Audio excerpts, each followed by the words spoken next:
We're on. No more of that talk. Yes, Let's no get on more with of the that. comics. Come on in, folks. We're glad you're here. We wonder where Rex is, but that's okay. Rex, if you didn't get up early enough this morning, that's fine. Sorry, He's still eating working out his Cheetos in the delay. back room. He's what? He's working out his delay. He's working on his delay. Yeah, He's he actually- tried to join he's 5 minutes ago. He's actually talking. Yeah, he's actually talking now, but he's not come through yet. It's got to go via Mars. There we are. Probably. Arkansas is such a long ways away. Anyway, we're glad you're here, everybody. Come on in. I'm just fixing my Facebook before I forget again. Here we are. Come on in. It's time for Comics by apparently Night. Facebook is being fixed now. Facebook. They all need to be fixed. They all need to be fixed. We'll see on Monday if TikTok is fixed. Anyway, Sunday The view's over going to here. be fixed. And what is it? An Iceland or is it Greenland? What else was it? Greenland. Greenland. Yeah. Then we'll go down and visit Pedro in Panama. Yeah. Yeah, the 53rd state. Yeah.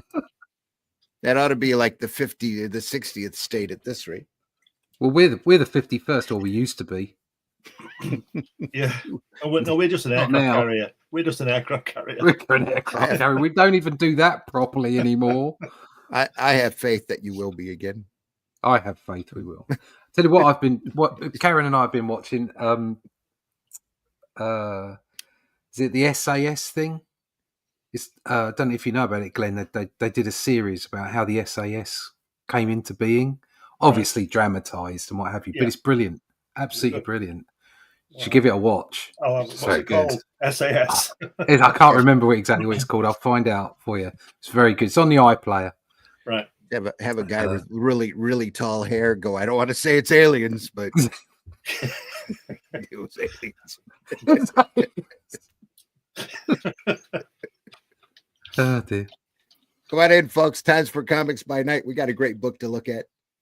Another fantastic book, actually. We're going to run the opening and we'll get stuff underway. I'm going to make a new opening here soon. Here we go.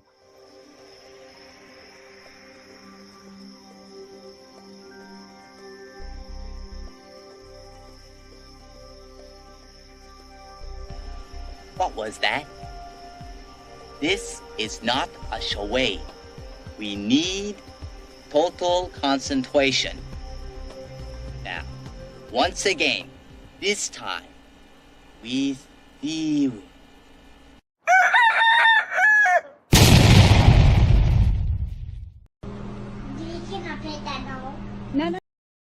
Anyway. That dog. Hey, can we pet that dog? Dog. With a W. Mm-hmm. It's exactly right. Folks, glad you're here. Thanks for stopping by. Hit that like button, hit the subscribe button, whatever platform you're watching us on. We deeply appreciate your eyes on this. We always show off some great comics every week, and this one is absolutely no exception. It's a beautiful book. So come on in. I'm your host, Randy Zimmerman. You can find my work over at Arrow Comics, all over the web. The latest book is The Atlantean One that I wrote, that Russ Leach did the artwork for, that we're especially proud of. It's the continuation of The Shadow Kingdom by Robert E. Howard. It's got Cull and Brule as they go off looking for shape-shifting lizard people. And it's a very fun ride. And it's a great series that we've started, and we've been getting a lot of good, positive reviews on it. We hope you get a chance to see it. They're great, and a great logo by Mr. Glenn Fleming. Yeah, that fella below's messed about with it. Yeah, look at that. Yeah. There we are. Also joining us this morning, Mr. Glenn Fleming. Glenn, please introduce yourself. Hi everybody, I'm Glenn Fleming. I'm a writer, artist, and publisher. Sometimes I draw logos that people mess about with. I've written 12 books. They're all on Amazon, but relevant to this show is this book about my visits to see the late, great Jack Kirby at his home in 1988 1991. I also draw things on fundmycomic.com. You'll be able to get a copy of my Hatchet character. This is a book that tells you all about his story and how he came to being. It's got lots of artwork in it, unpublished, and all kinds of stuff in there. So check that out. That's Hatch annotated. And occasionally, I publish magazines about comics. This is Comics Unlimited. Issue 15 is in process now, and you can get all these on Amazon. So check it out. The interview with the fantastic Joe Staten right there. Yeah. Great stuff. And he did actually the artwork for us for the cover. Yeah. It's Dick Tracy silhouette. Excellent. Yep. There you are. Woohoo! Also joining us this morning, Mr. Russ Leach. Russ, please introduce yourself. Hi there, my name's Russ Leach. I'm an illustrator, comic book artist from the UK. And sometimes I mess with other people's logos, but I always ensure their integrity. You can find out integrity via check. integrity via payment. You can find out more about my work on the Atlantean specifically, but whether it's Only Death Could Save Us, the stuff I've done for other people, we don't need to talk about them, or the Shadow Kingdom, all of those things you can go get on Critical Blast website, because we make a little bit more money there than on Amazon. But you can get it at Amazon if you want to go get it there, because obviously the postage is good if you've got Amazon Prime. But this isn't an advert for that. This is an advert for us. So find out all about that stuff, all about the Atlantean, and issue 2 is on its way at russleach.com. Sign up for the email list there so that I can keep you up to date with that information. I have to say, issue 1 was a blast. Really good fun. We're getting great reviews for it. Issue 2 is gone up. The art is better. I've definitely improved from issue 1, although I was very pleased with how issue 1 came out, and the story's a real gangbuster. So you're going to want to see this. That comes out, the crowdfunder for that over at Fund My Comic on 1st of March. It'll be printed in April, and then it will be over on retail after that. But you want your crowdfunded copy, go to Fund My Comic in March, 1st of March. But you can find out, like I said, all about that by going to russleach.com and signing up for the email list. Right. And we plan on doing a Atlantean about every 3 months or so. 4. This year. 4, every 4 months or so. 3 a year. We're going for 3 a year. 3 a year. 3 a year. 3 a year, 50 pages, black and white, beautiful painted front cover. Both issue 1 and issue 2 have made a bit of a splash as far as the front covers are concerned. Fantastic artwork. And I've just found myself an artist for issue 3, I think, who does some wonderful digital oil paintings. So as ever, they'll be over my pencils. I do the pencils for the front cover, and I get an artist in to do the rendering, the really hard stuff over the top. I think I found myself a fantastic artist to do that. So what we'll try and do is cycle through artists. I'd like to see lots of different artists on the front cover. Something that we will be doing is keeping a story element to the front cover. I've had comments about that saying, even though we've gone for that painted look on the front cover, it isn't just someone standing there looking great or just for the sake of it slashing someone's head off and going, "Yar!" It's like, no, it tells a little bit of the story. It's emblematic of the story that we have in the book, and people like that about comics, the old way of doing comics. So yeah, that'll continue. Excellent. Here we are, folks, the Incal, or Incal, Jodowosky and Moebus, Incal 1. The Adventures of John DeFool. Wiping out my name here. There we go. Published back in the 80s. The Great Moebus. Written by Jodowosky. We went through book 1 last time.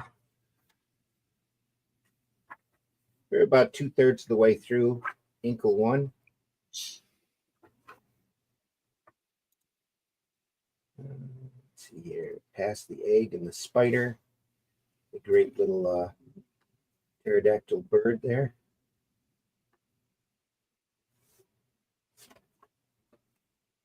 This is where we left off. I think Is it a bit further than this? Was it further? A little I further. remember the crab guy. I thought I had it. Yeah, I remember the crap. I think I might have been very close to here. think it was here. No, Yeah. we ended at the crab guy. Yeah, Crab guy. Yeah. my bookmark has since fallen out, but I think we got it here. Is he getting eaten by the crab guy? Oh no. Is this more drugs? It's all hope more so. drugs. I hope so. He's got that dodgy thong on again. Yeah, and some little funny Yeah. monsters strapped into it Yeah.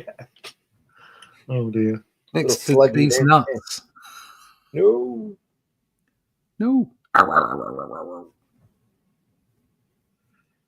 We were saying, weren't we, about this style is it's not as Enema. detailed as the previous one.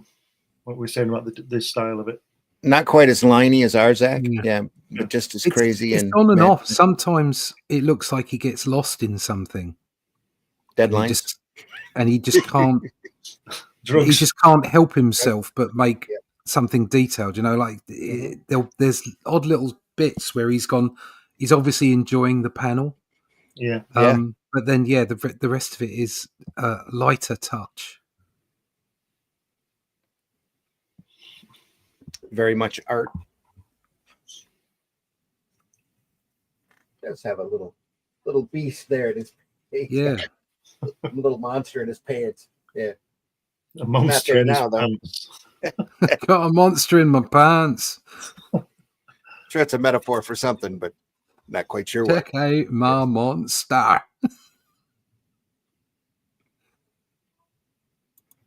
Little flower opened up.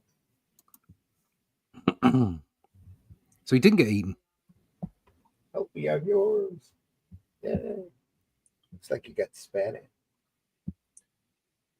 Oh, has it just whacked it and that's the end of it? Oh, He's just shot it with his eyes into its mouth. oh no. He's got rays coming out of his eyes. It's, what's he called? Cyclops. This is freaky. Dark Incal is lost. This whole book is whack.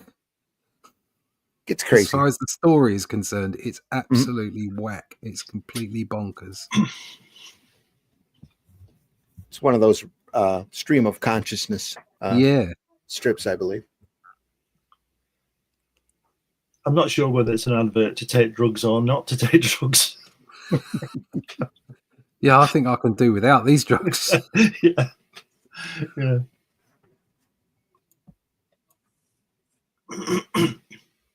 John Defoe. Look at him at the top there. What a hump. This colouring's a bit this colouring's a bit muddy again, isn't it? Yeah, it is. And look at the bottom, the fire at the bottom of the page there, the long panel. It's sort of lost, isn't it? It's too brown. It is. Especially with the background here. Yeah. Yeah. See a lot of Dave Gibbons in this. Look at those, that trail of smoke, or whatever is across that fire. Those long trails. Yeah, that's very Dave Gibbons in Watchmen, isn't it? Yeah. Not there's anything wrong with that, folks. Good and clean. Nothing. No. If you're drawing like Moebius or Dave Gibbons, you're doing all right. Yeah.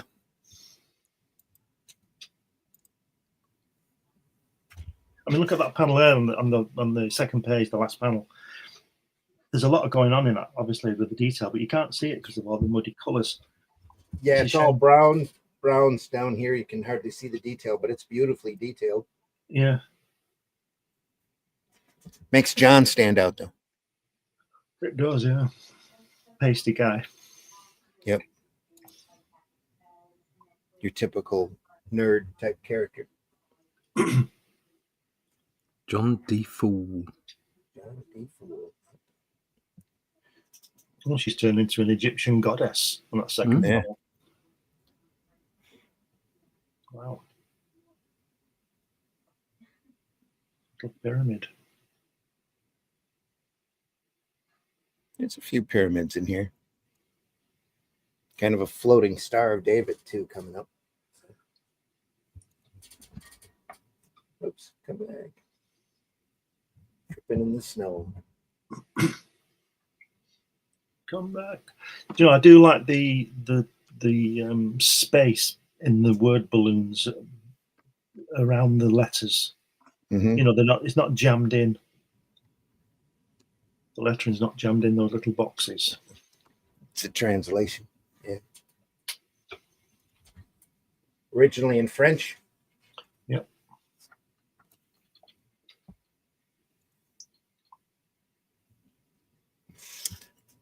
Return appearance by Lex Luthor. Yeah. Go ahead. I was just saying about the Dave Gibbons thing. That swirling snow reminds me of the end of Watchmen. Oh yeah, it sure does. Yep. It's very nice though. And then there's Lex with a sore ear. Yeah. He's a metabaron. Yeah, probably a metabaron. Rex. Oh, Halder.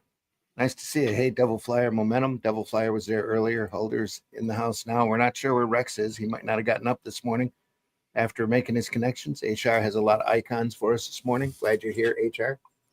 Hello. Look at that great explosion there. Grow boom. Grow boom. Go boom. I like those word balloons with the tails trailing over the edge of the cliff. Yeah. That's great. Yeah. Here as well. Yeah. Is International Rescue going to turn up? Yeah. Because what's his face on the left there looks a bit like the Hood. The Hood, yeah. Get on, oh, where are you? There, Daddy. You can't even tell the little electrode on the bottom lip either. Oh yeah. It's a bit chunky, isn't it? Yeah. There, the camera adds 10 pounds.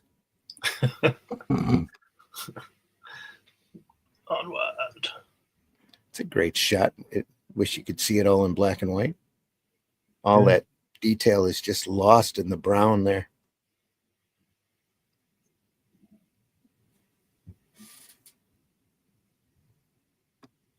Launch the suction lines.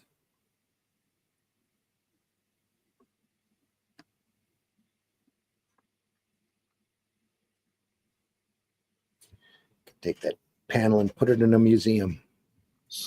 Right there. I think I said last week, I don't like characters with dogs' heads and Anthropomorphic. Yeah. Is that what it is? Anthropomorphic. Yeah. Anthropomorphic. Exactly right. Anthropomorphic. Yeah. I don't like that. They go back to the ancient Egyptian gods. Yeah, I don't think that people walking around like that. I think they were symbols. Oh, look at but anyway. Yeah. It's all, they were masks. Yeah. Got that. Great shot. Isn't it? Just fantastic stuff. That's why we love looking at this stuff, folks. It's just greatness, one page after the next. Oh, look at, wow, yeah.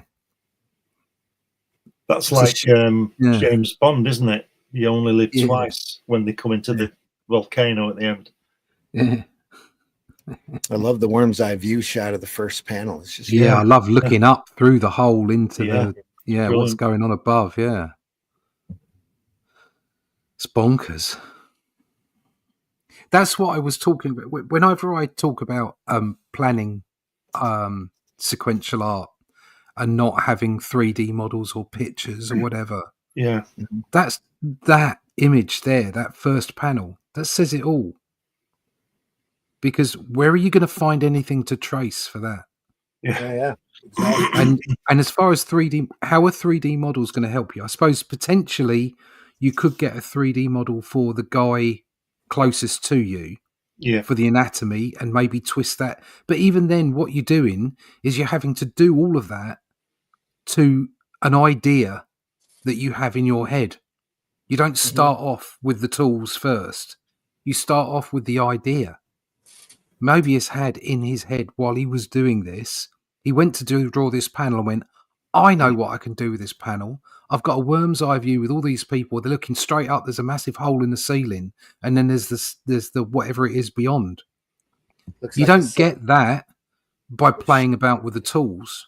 No. That comes straight out of his imagination Well, and his that's why skill sets for sequential art. that's why I always do roughs first Mhm. and work all that out, all the camera angles and the flow of the Yeah. story. But You know. yes, of course, yeah. But what I mean is just it's the even before that, the essence of that view is in his head. Mhm. It's not being directed by what assets do I have to play about with to make this panel. Yeah. Yeah. He's not doing anything mechanical. This is all in his head. He is envisaging. I can't say that word. I can't say Envisioning. sausages either. But you know, That's okay. he's got that. He's building that image in his head before he goes anywhere near a piece of paper Oh yeah. or Yeah. a screen or a 3D app or whatever it might be. Yeah, there's nothing wrong with the tools. Just don't let the tools drive the creative process. The creative process must come from you, not from what your tools can do for you. Yep. That's not what your tools can do for you. Ask Yeah, what you can do for your tools, which is pretty much what Keir Starmer said, isn't it? I don't, Oh, And looking didn't he at say his that, dad was a tool maker? something Yeah. like looking at He this made a panel, tool there, didn't he? Eh? for me, you can see how he used colors to separate all of the Mm. fields, foreground, Yeah, midground, lovely. background. Yeah, really nice there. So he didn't shade it with his inks. Again, another thing that Glenn is very close to here is that understanding of color and painting, rather than your inks being colored by someone else. Yeah. Or even if they are colored by someone else, your understanding of how the color can change what you're doing. And how it's seen, and that's it. Whether he coloured this or not, it's a complete understanding there. Yeah. He knows he doesn't need to add lots of ink to Yeah. make shadows. You're dead right. And it's the same with inking. People think the ink is just trace, and they don't. You've got No. to be an artist to do Well, all three. they didn't. And I'm not saying this for all inkers, but I do see a lot of examples of inking on YouTube where literally they're just going over the pencils. Yeah. Well, that's what I'm saying. You shouldn't Yeah. do that. You should be putting your art. It's like we've said Yeah. before. Well, I'll say this. I certainly can tell most inkers on Kirby's work. I can tell whether it's Giacoya, Sinner, and all that. And I know you guys can. Yeah. Because we can still, and that's the essence of the inker, to put a style on it, but not to stop the pencils coming through. Yeah. Well, that's an embellisher rather than an inker, isn't it? Yeah, that's true. Yeah. That's true. And this is not to put any inkers out there down whatsoever, because this is a trend that's happened over a long period of time. Except for where Vinny. arsehole pencilers like me have been so uptight about their pencils that they've created more and more detailed pencils. And it doesn't actually allow for an embellisher or an inker, whatever you want to call them, to find much in there. Do you know what I mean? Yeah. They can find their own way of throwing down a line, yes. But when you've got a restrictive process whereby the editorial has seen the pencils and they don't want it to change much, they just want the ink over the top of it, it's hard for an inker to establish their own style. Do you know what I mean? Yeah. It's become difficult for inkers. So this isn't me attacking inkers and saying, oh, all you do is trace now. That's not me saying that. What I'm saying is a lot of inkers just don't get the opportunity to show as much of their talent as they actually have, because pencils have now become sort of acceptable to be very, very tight. So it's difficult to find yourself as an inker now. And so you're getting to a point where lots of people do their own inking. So it's just a difficult situation, but definitely I where we came from there, 100% agree. It's like it's having that understanding of how everything's put together. Well, you see, this is why I like to do the whole thing, and pencil, ink, and color, because when I'm drawing it, when I've got a pencil in hand, that's a different process, different discipline. But I know that I don't need to fill that in black, because I'm going to ink it, and I know I can even leave it out because I'm going to put color in it as well. Yes, I mean, I've changed my process again for the Atlantean. I'm doing far less pencil work now. It's literally just everybody's just I'm making sure the anatomy is in place. Yeah. Okay, I'm making sure that my scene is in place, and then I throw down a quick sort of block shade to show which direction the light's coming from, Right. and then it goes on a light box after that, and I let the inking do the job. Yeah. And I want to make it simpler. I want to have more confidence that my pencils become even simpler than they are right now, and I can just do it with the inks. Because I think that's what happens is you and we all know this. Every time you have a process, you have a layer in the process. So it's sketch, pencil, ink, color. Every time it gets tighter and tighter, and the looseness and the energy seems to be removed from it. Yeah. That's why Ditko inks his own work. Have you ever seen his pencils? Oh, They're yeah. absolutely, they're absolutely sublime, but there's not a lot of detail in there because he knows he's going to ink it. So that same when Frank Bellamy was doing Garth and things like that, the pencils are really minimal. But if it was going to give it an inker, he probably would have had to put more detail in. I saw a couple of pages from Rom's Space Knight that Ditko did late in his career, and it was basic shapes piled one on top of the other. It was fascinating to sit there and look at, but the inkers on those were Aiken and Garvey, and they had a very, very unique ink style to an individual look to their stuff. So Ditko was basically layout man on that work. It's the inkers went over top of it and put their own style in it. Not quite as powerful as Tom Palmer, but almost. Palmer, anything Palmer touched, it didn't matter who penciled it. It looked like Tom Palmer. Yeah, I think you'll find that mostly the European artists usually do complete artwork, like Cam Kennedy and Frank Bellamy and Mike Noble and all these people. They do full artwork, color, pencils to color, and it shows. And some of we covered Frank Bellamy and stuff. We got some British artists to cover as well, and it's just beautiful work because they're involved in the whole process. Whereas in America, it would seem to me, certainly in the 60s and 70s, that you'd get a strong penciler like John Buscema. You can't have John Buscema inking so much because not that he can't do it, but he's good at putting books out like Kirby was. Kirby's a good inker. Kirby's a good inker, but he was wasted inking, if you see what I mean, because he could put out another book rather than ink. You get somebody else to do that. This panel here, this membrane, reminds me of Miyazaki's Nausicaa a lot. Oh, I don't know. So they were kind of trading off influences at this point. Right.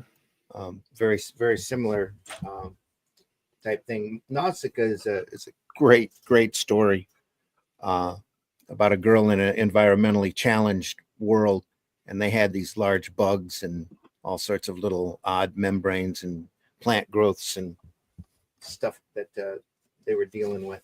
Just before you turn, said this before as well. Moebius, like people like Ditko, have a great sense of weight. Because look at those guys hanging; they really look like they're hanging because of the weight of them. Yeah, and he does good people flying, doesn't he? Floating in like that little pterodactyl guy. He looks as if he's flying. Yes, and when he does little spaceships, little sort of cruisers type of thing that 3 or 4 people in, they look like they're flying because of the weight. Yeah. That's what I was saying to Rex last time. Is like, as he was questioning, do you need a strike line, a motion line? And I think depending on the artist as well, often, the really great artists don't necessarily need as much of that stuff. Yeah. It's like Wood on the Mars Patrol stuff that we looked at on Sunday, where he was drawing whole jet fighters, no motion lines whatsoever, but you can feel them moving. Simply because of the way that they draw it. I mean, there are a few motion lines in here. If you look over there, yes, there are. Panel 3 on the left-hand page, there's a few behind their heels where he's got them effectively wiggling as they come down on the lines. And that's quite clever because they're very simple. Well, if you look on the second page at the center panel where he's got proper lines on his legs, that's to show us that he really is struggling, isn't it? Kind of just hanging there. And I always used to love the Buscema Conan stuff because there were very few There seem to be very few. Still, I can't remember much in the way of sound effects. And or there must have been, but I can't remember much. And a lot of the time, so for instance, if he like punch someone or stab someone, a lot of it, or stab the beast or whatever, a lot of it would be done by the scream or by the gurgle rather than the sound of the attack. Yeah, I don't remember similarly, any effects in there either. Yeah, and similarly with the strike lines, with the movement lines, they would be rare, and often they would be at the swing of a sword. Yeah. But only at the swing of a... So you wouldn't see them coming off the back of, him running fast or, hitting someone. It would be like this, almost like a flash of a sword. And that restricted use, I thought was brilliant. So, and you don't necessarily want a big thwack in there. No, especially in a sword and sorcery story. Exactly, it's not quite... Doesn't work, so... Yeah. HR says R.I.P. David Lynch. Yeah, he passed. Yeah, David Lynch passed Oh, yesterday. wow. Yep. Sorry to see that. Yeah. 78 he was. His birthday next week. Oh, yeah. 78. It's not a lot. I'm nearly 78. Yeah, you're going to be around for ages, mate. I hope so. Complaining about your logos. Hey, listen, I'm nearer 70. I'm nearer 78 than I am 60. Well, that's okay. I expect you to be here bitching at me for years to come. What the hell are you doing with that logo? Goosetronics, happy to have you here. Awesome graphic novel series for sure. I own all the hardcover Incal books. Yep.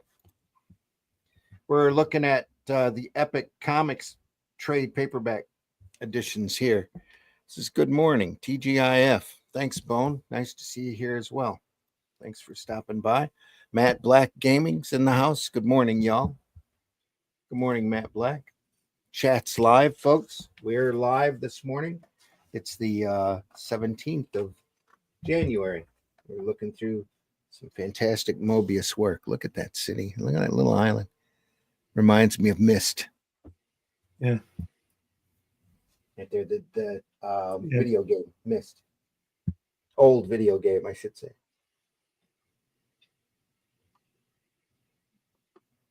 Wow. It's nice.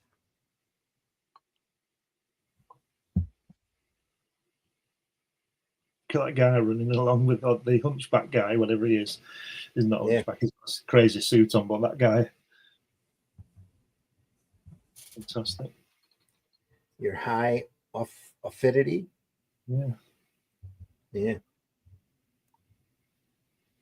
You remind that guy with the suit. I don't know his name. That guy on the on Doctor Who, the potato head one. Sontaran. Sontaran. Yeah. He's one of them. He's a grape.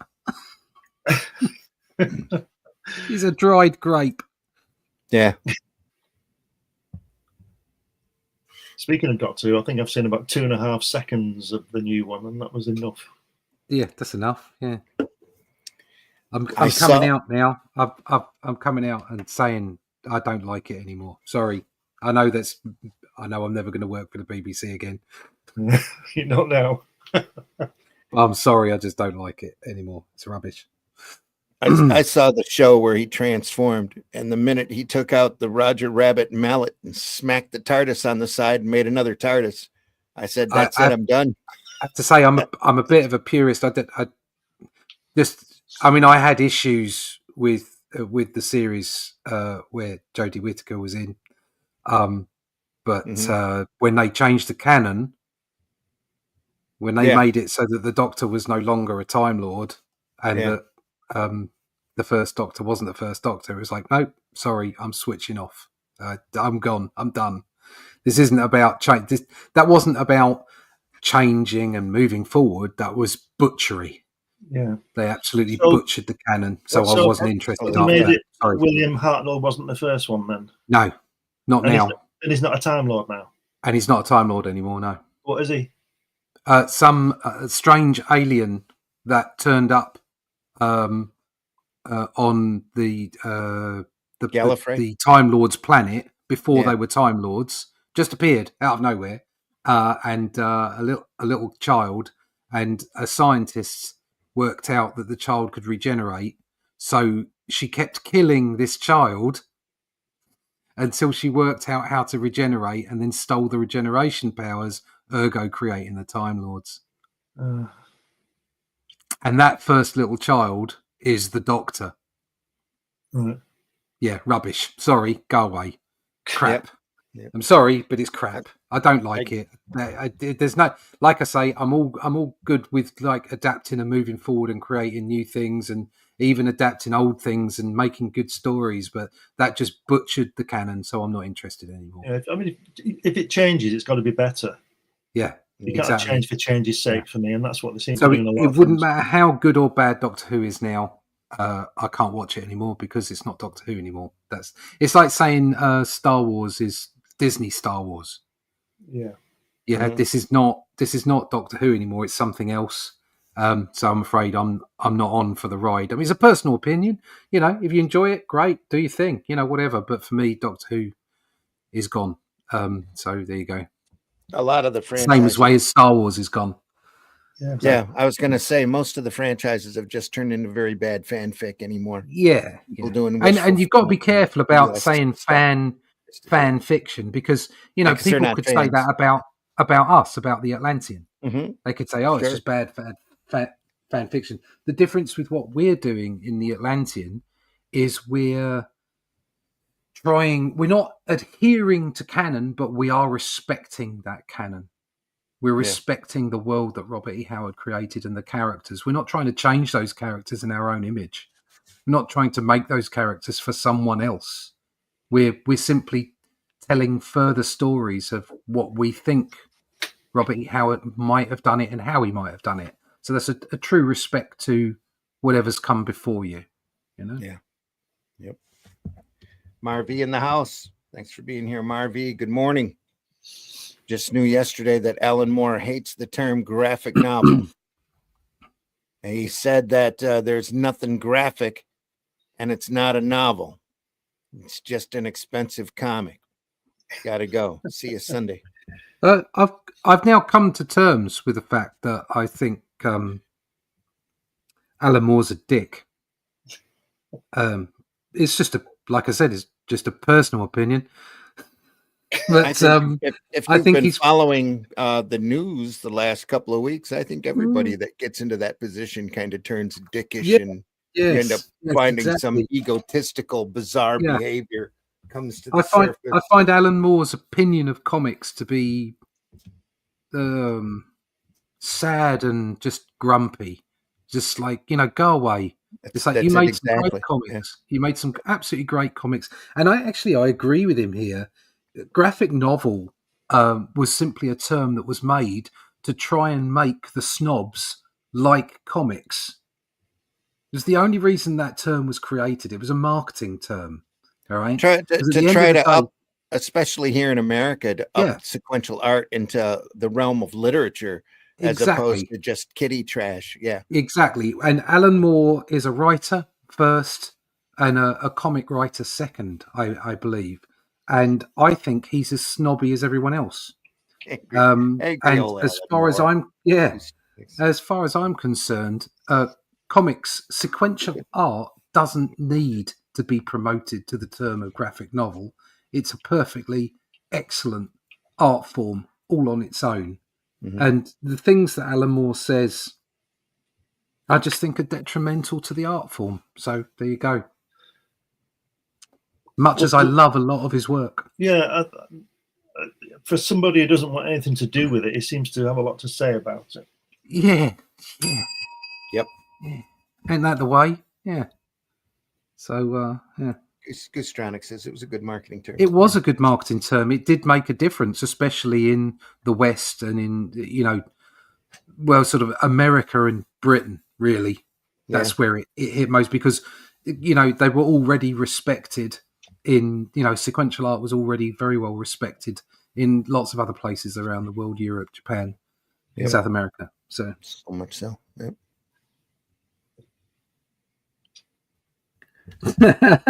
no, David Prowse. As far as I'm aware, and this may be just an urban legend, but as far as I was aware, David Prowse thought he was going to be. You've seen that take before James Earl Jones puts the voice on there, haven't you?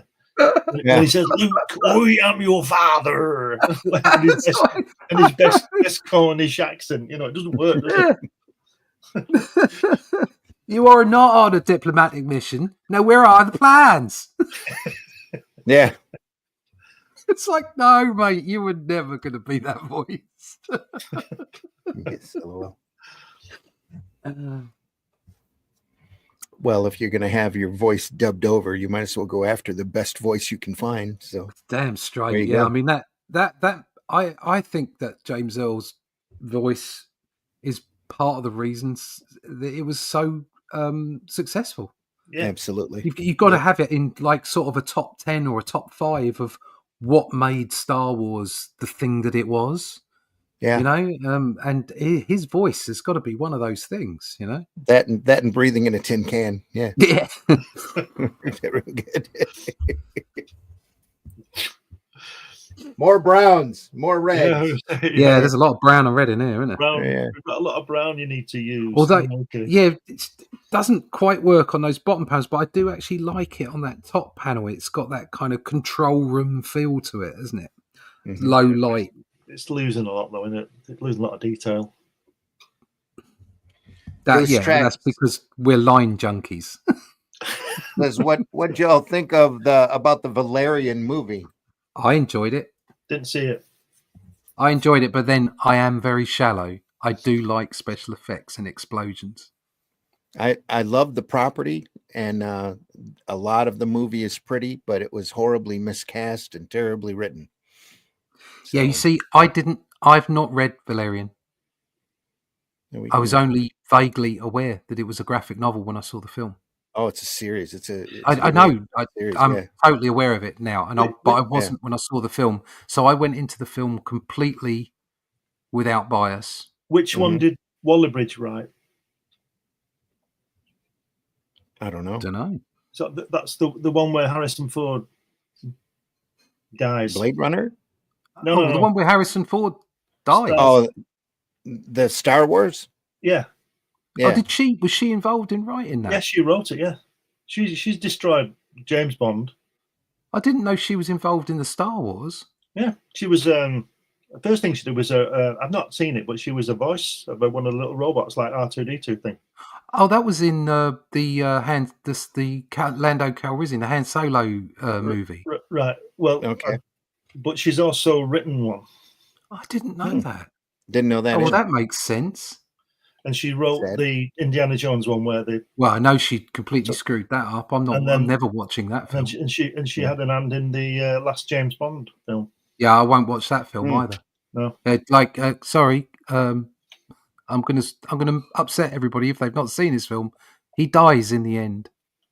Okay. If He doesn't he dies, die. He dies stupidly in the end. okay, all right. Let's get even out removing all the aspects of how and why he died. Okay, and the stupidity of it. Okay, just the fact James Bond does not die in a James Bond film.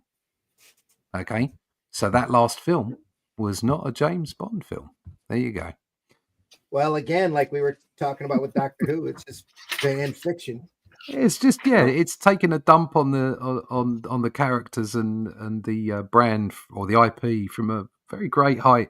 Yeah, see, I don't see why they have to kill these people. Just bring somebody else in. Well, they're in if you want to do trouble. James Bond, do James Bond. Yeah. You know what I mean? But they're in trouble now, aren't they? They're in trouble because A bit of a jam, yeah. Because James Bond for the longest time was kind of very loosely continuity as far as they were the similar characters. You changed the actors, and you knew this was over a 50-year period, so they couldn't be the same person. A bit like Batman in the comics, but you let that go because it was just entertainment. You knew the rough idea of what James Bond was about, and you let it go, and you just let it all wash over you and enjoyed the film. But as soon as they made it this sort of Jason Bourne-esque spy thriller thing instead of James Bond, and don't get me wrong, up until the last film, I thought the films were okay. I enjoyed Daniel Craig, I enjoyed the action, it was good. But it wasn't really James Bond. No. Not really. And now that they've killed him off, it's like, well, what do you do now? Yeah. What do you do now? Do you pass the mantle, which is what a lot of creatives in the last 10 years have decided it's okay to do, is just take the mantle of, I don't know, Captain America or Spider-Man or Super Person, whatever it might be, 007 James Bond, and just pass it off to another character as if the mantle was what was important. And it's like, no, it's not what's important. What's important is that Peter Parker is Spider-Man.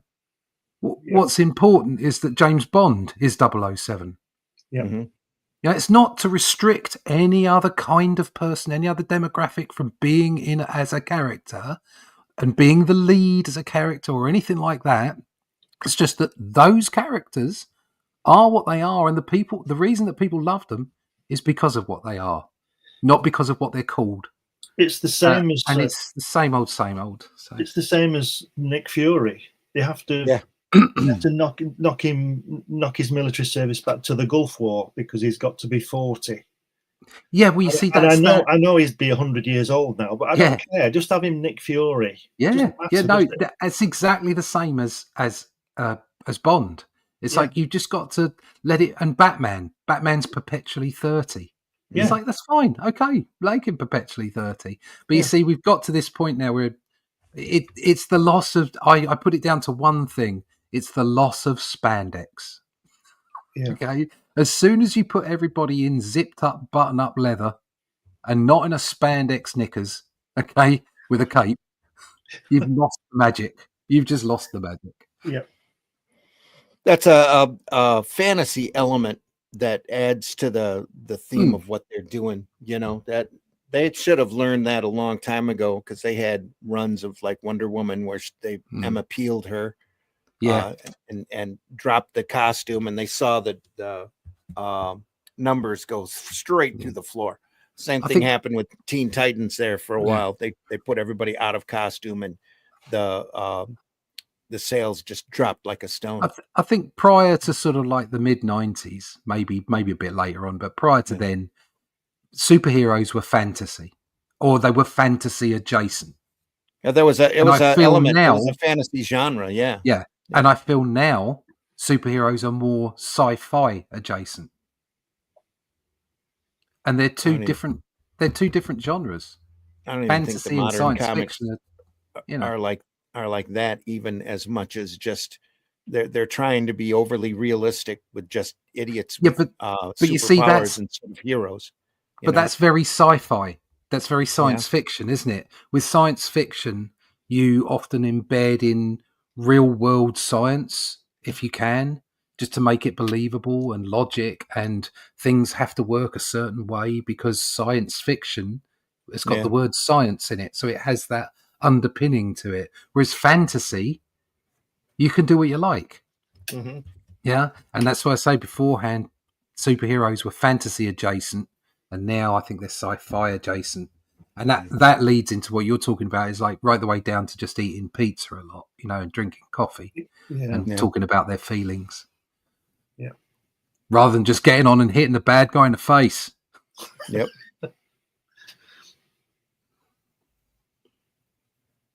Little cleaner here. Wow.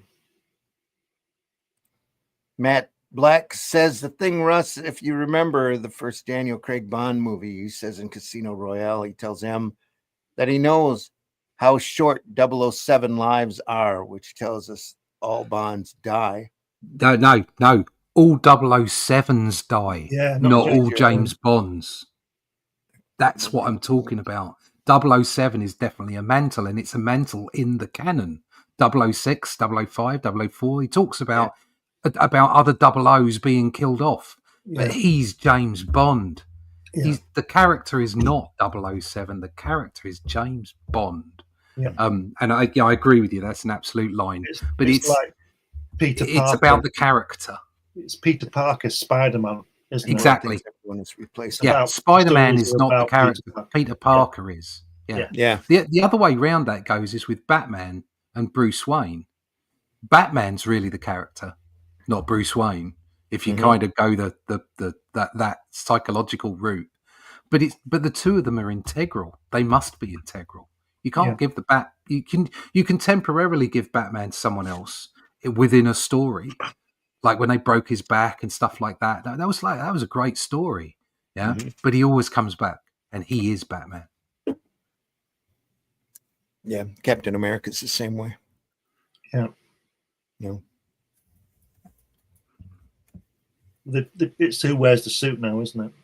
Yeah. That's the mantle, exactly. Who has the They're just shield, passing yeah. the mantle about, and it doesn't work because people don't like it.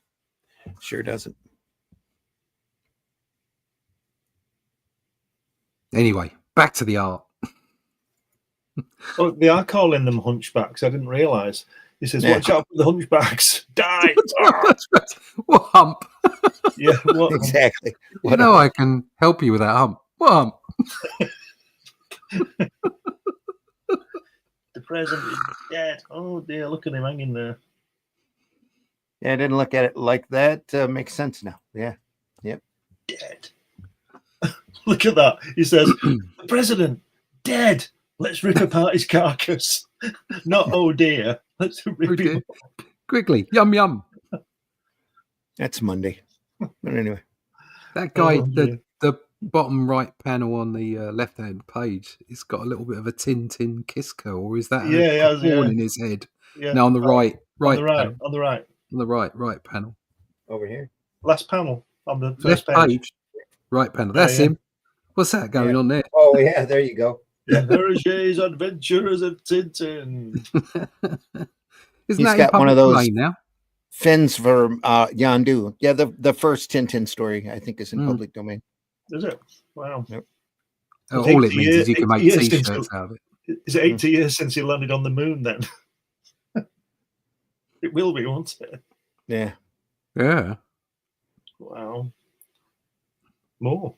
Is it 30s? 90 years? That we landed on the moon? No, that Tintin landed on the moon. Oh. Yeah, I Keep on think it was reading that 30s or that 40s. top left early panel 40s. was bum. There. Top left. Bum. Top left. Bum. Bum. It's bum. Bum. Bum. BMMM. Bum. Bum. Yep. BMMM. Now They is he- should be taking the knee, shouldn't they? What's he doing now? Is he flying or something? What's going on there? Are they bouncing or what? Are they Yes. matrixing? He's turned Were into they- that. Yeah, He's yeah, turned into that Nova guy. He's got Nova. The body. His brother Bossa. It does look like Tintin. Oh, doesn't Bossa Nova. it? Incredible. He's escaping. Hey, But, where's the friend? He was beneath the blade a moment ago. There. I've been betrayed. John DeFool's alive. It's like Flash. He's got a few sort of clear backgrounds on here, isn't he? Yeah. And that writing in that background, that's horrible.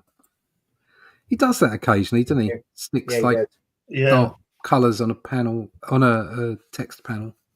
Again, I think it's the difference in printing too from when it was Yeah. originally published. He figured that this would contrast a lot harder, but now that it's printed on nice white slick paper, it blends together. Yeah, Way it doesn't too quite much. work. Makes it, I can't even read it. Makes it hard for me to read.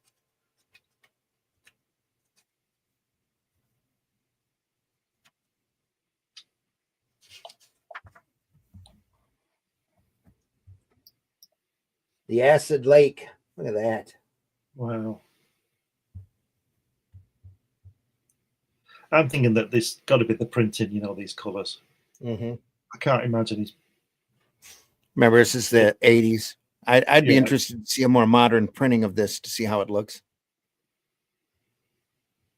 I bet it isn't as garish. That is a great panel, though. Yeah. Beautiful. Look at that. All sorts of deep detail. Kill. Already exterminated over 100,000 rebels. Soon there won't be any left alive. Ha ha. Next I'll take care of the Incal, which I feel lurking down below. Ha ha ha. This new body doesn't totally lack sensuality after all. Yeah.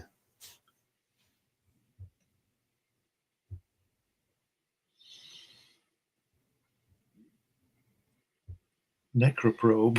Oh dear.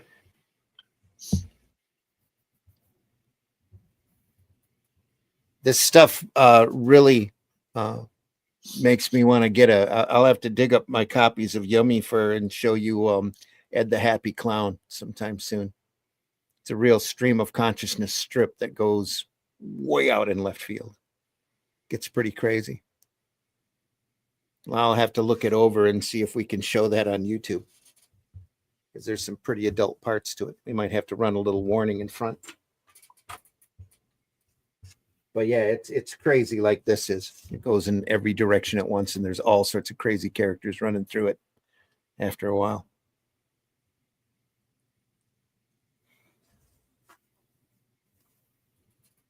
Wow,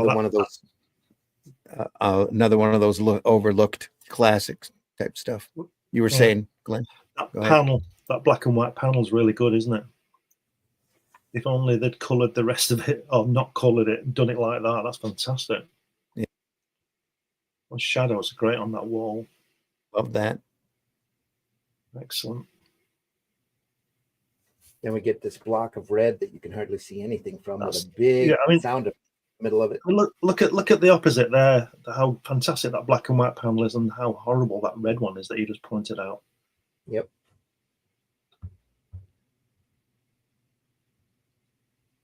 There's a little hint of light blues in there, just enough, and they continue that, that blue shading here.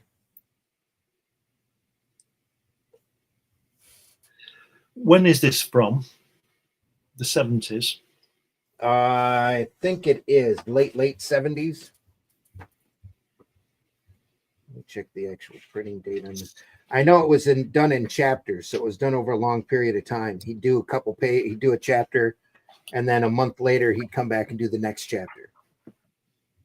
It says 82, 83, 88. So the final printing was 88. Right. It was done very early 80s. 82, 80, 83.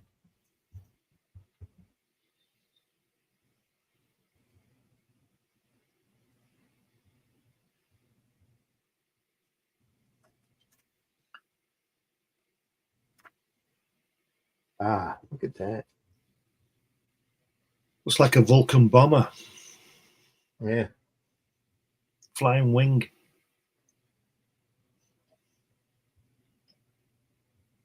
What a hard contrast between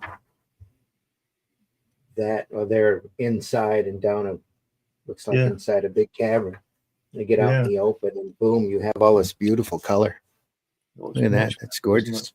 Right there. There's that pterodactyl guy again. Yep. Well, he's been there the whole time. You just haven't seen him.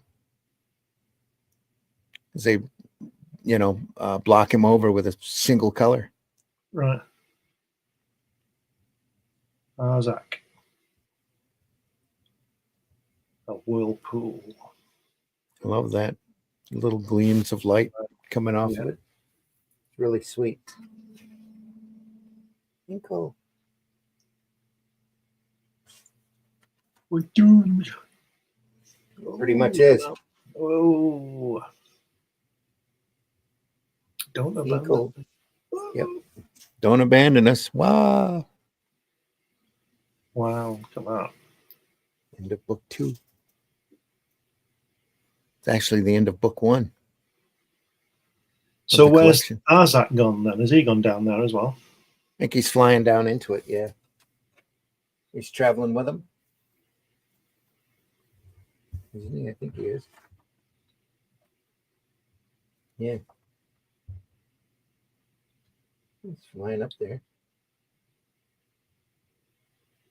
So he's not landed on the Yeah. craft. He's there. Oh, is he there? Right. Is that him? I think it is. Right. So he's landed with them. He's gone down with them. Yeah. It's traveling into the whirlpool. If you look back from that page, it looks like, apart from the aircraft, it looks like a smiley face. Got a big eye and a smiley thing. Oh, yeah. Yeah. One eye here. Yeah. Smiley face here. Yep. Wow. Yep. That leads us into book 2. There's a triangle on the back of that. There's another one here with a different piece of art in it. Incal 2. The cover picks up right where we left off. Yeah. Wow.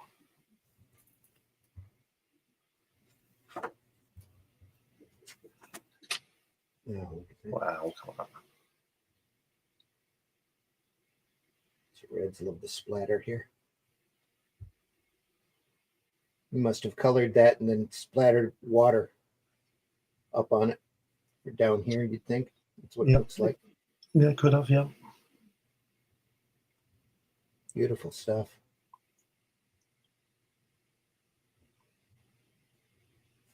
And again, the inking, the shadows here, and then the coloring accenting it. I see he coloured this. He will have done, won't he?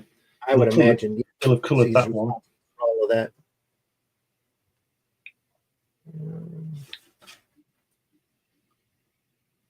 Graphic. Yeah, I think he's responsible for most of this. I'm not seeing Is it on the any other other. page? I think it's on the page before that, I think.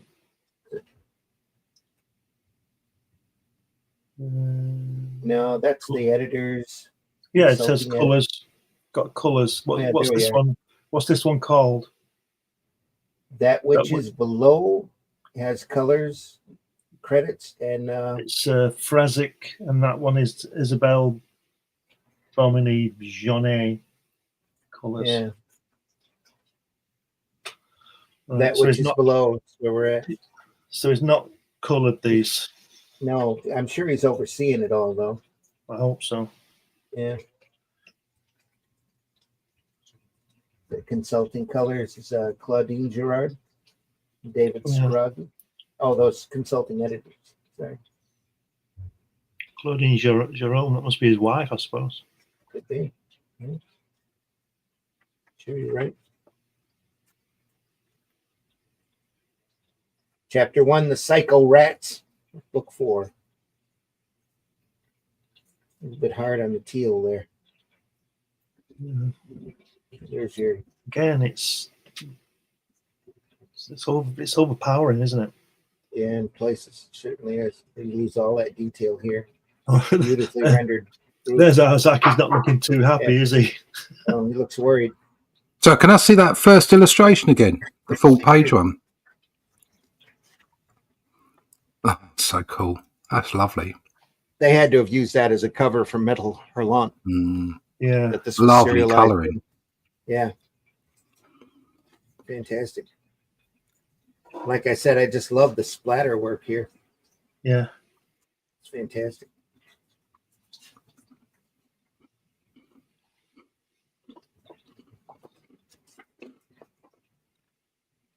Damn it. Matt sussed us out.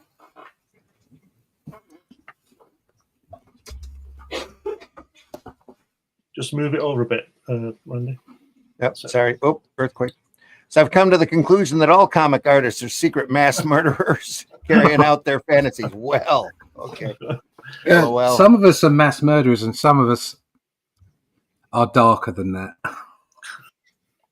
And some of us are Matt murderers. Be careful. All right. Direct threat there.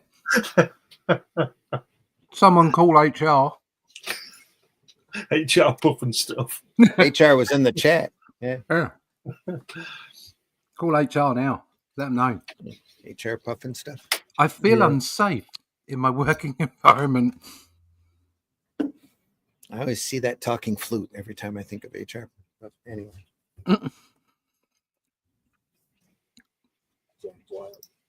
Is that? At least he's dressed. That isn't blurred at all, is it? No, it must just be Where? the camera. Yeah, it looks blurred. Yeah, I know what you mean. Yeah, that left panel. The left panel. The Is that better? It looks the sharp stalagmites on or mine. stalactites or whatever. They're sharp, Yeah. but the thing in the background looks like it's blurred. Yeah, No. and to the Here, you right as mean? well. Yeah, Yeah. that bit, and then the panel on the right hand side. Yeah, the Of that. purple bit, the purple blue bit looks Yeah. like it's blurred, but the bottom above half. it doesn't. Yeah. How weird. No. How bizarre. Might be the reflection of the page, Is it sharp at your end? the light. Yeah, down in here, you mean? This looks Yeah. sharp to Yeah. me, yeah. I wonder It if looks the sharp on camera my is doing camera. it. I wonder if the artwork is so good that the camera is actually doing it. I don't know. Amazing. No, my fingers look sharp, so Need to cut your nails. yeah, thanks. I'm not into that kind of stuff.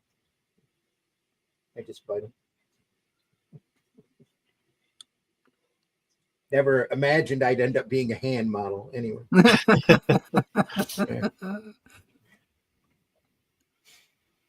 Oh, look at them big rats. It is the Psycho Rats, right? It's the name of the chapter. That's one big rat right there. A rat, a filthy, stinking rat. Holy shit.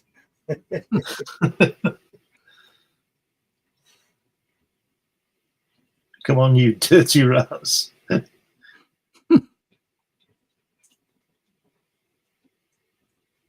Incal. Oh, the Incal. It's like the oogle bird from Bullwinkle. Oogle. That's a bit cartoony, isn't it? This double spread. Yeah. It's a bit silly, isn't it? So, this is there another voice in his head? Is he two people? You can call on the mystical Incal. Because at that bottom, it's talking to him. It says, "No, John, It we is. don't stand a chance," but it's coming from his head. Unless there's Weird. something traveling with him. Yeah. No, I'm not seeing it if there is. There is a little something there, though. That's it might be the bird. I don't know. Incal. See what happens. Ooh, them rats. Surrounded by even larger rats. Oh, but here we have a topless woman riding a massive rat. There we are. Because, why not? Why not? With blue ears. Mm-hmm. The rats have Well, she's blue got long ears. hair. How do you know that? There you go. The rats have got blue ears.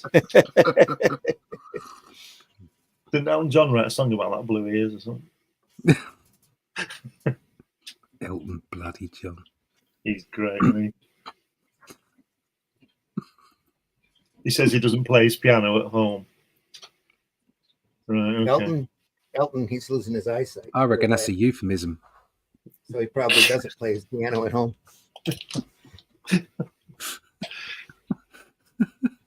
But by now, all of that stuff should be muscle memory. So I was going to say he's been playing it for 70 years. I wouldn't imagine he can play just about anything with his eyes Yeah. closed. yeah, probably He's great, Elton. I love him. one of the best. Not sure past 1976, but before that, it's really good stuff. Yeah, I was about to say. Captain Not Fantastic and okay. Goodbye Yellow Yeah. Brick Road was really the pinnacle of both him and If you want to stuff. Yeah, in my listen opinion. to the definitive Elton John album, it's Madman Across the Water. Oh Oh, yeah, yeah. okay. Yeah. Listen to that. Yeah, I actually think after the 70s, I'm not keen, to be Yeah. honest. That's got Mona Lisa and Mad Hatters in it, doesn't it? Yeah. No, that's Madman. on Honky Chateau. That song. Okay. That's the album Monkey after. shutter. love Yeah, that. that's the I album love after. that song. Yeah. Yeah, it's Okay. good. I've shuttered myself. There's a fantastic song called Tonight off Blue Moves with an amazing orchestral bit about 6 minutes long by Paul Buckmaster. You've got it. It's on YouTube. Tonight it's called. It's absolutely wonderful. It doesn't start singing till about 4 minutes in. Oh, Okay. But if you listen to the early stuff with the orchestration by Paul Buckmaster, listen to 60 Years On. Oh, it just, but you've got to turn the volume up because it's like the 40-piece orchestra on it. It's absolutely amazing. Cool. Yeah. She suddenly got blue hair. She could get a job on the moon in UFO, couldn't she? Yeah.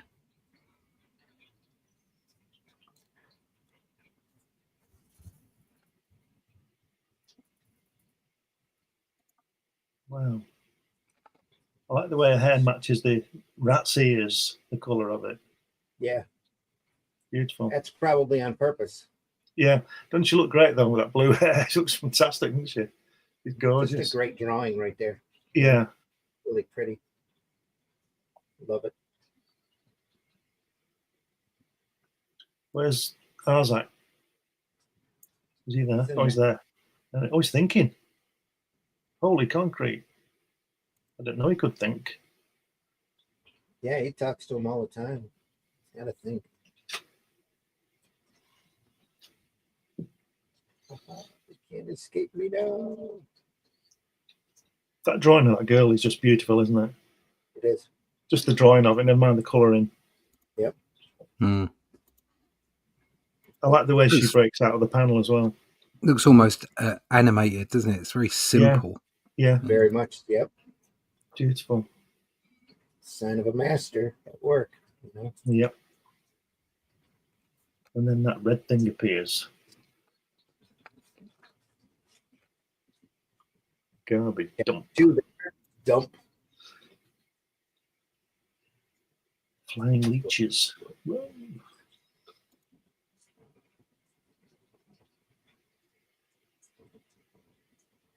That bottom panel there on the first page just shows you how you can use colour for effect, doesn't it? Yeah. Yep. Sure does. Beautifully done.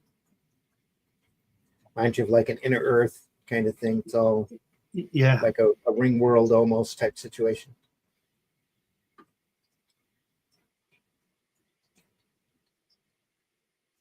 Has she lost her blue hair now? Or that's somebody else? I think that was the shading inside. Oh, they should have kept it. Made her hair look blue. She was blonde. When she first comes in, she's blonde, just in that particular. It might be a signal of her talking to the rats too. So Right. Like Captain Scarlet with his epaulets. When he talks to people, they flash the colour of the person he's talking to.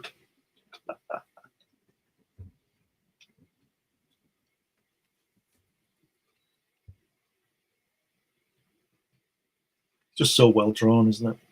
yeah. Look at that. And here we're getting into a really pretty stage too. Yeah. Fantastic line work.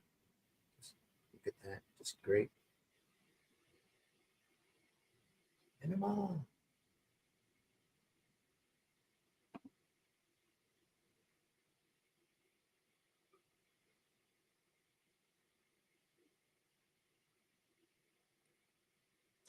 A great Wow. perspective shot. Not easy to do from the feet up. And have it look right. Have them look like they're actually laying on the ground. Yeah. It's not an easy position to be.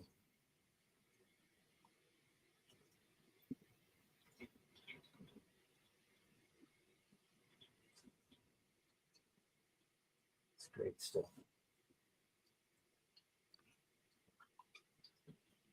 And white, I feel an energy block here in her neck. It's broken.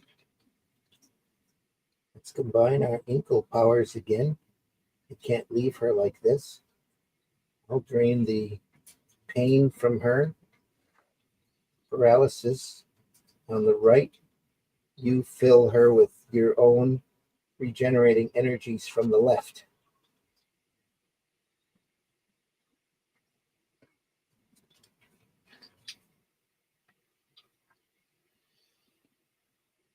Covering a lot of story here, a lot of panels. Yeah.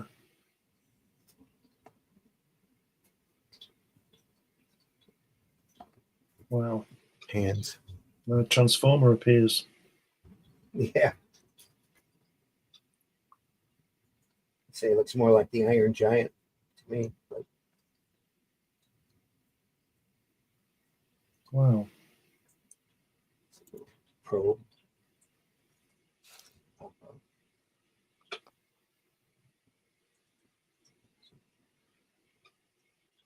Look at that. Look at that on that second page, on the panel where he's coming out, that little spaceship thing, whatever it is. And he says, Sun Moon, where are you? And she says, here, father. And the panels, the balloon sizes are the wrong way around, aren't they? You know what I mean? They had to squish some lettering in there. Yeah. Yeah. Little bit of hand work there, handy hand work to squeeze everything in. And then boom, a lot of space there. Difference in the translation.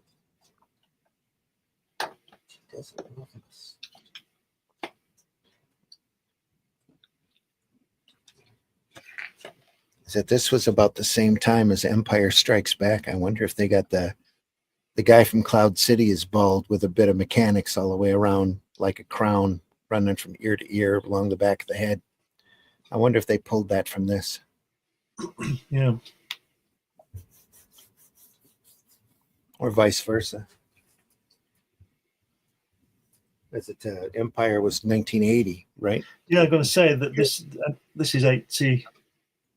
Mind you, this could be the, what was it you said, late 82, wasn't it? 82 to Early 88. 80s. So yeah, so he must have, that's Star Wars got that one first. A bit of an influence. Instead, he's just doing an ear here instead of wrapping it all the way around. Yeah.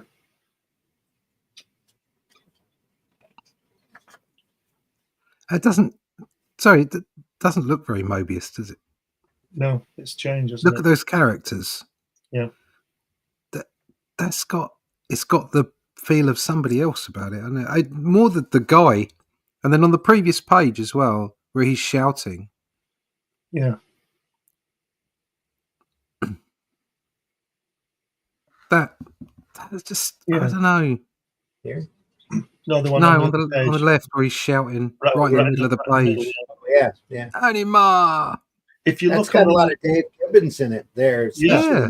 If you look on the next page, so the last panel that you just said about with the earpiece on the next page. Here.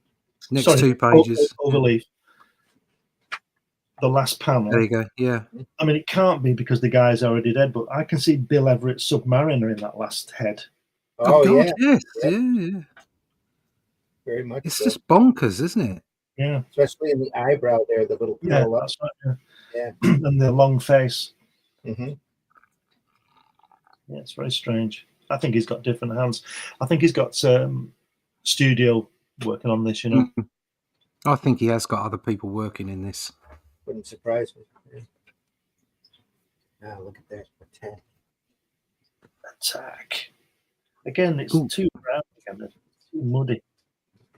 Yeah. What are they? The Goombas? What are they, eh? Orcs. Rubbish monsters.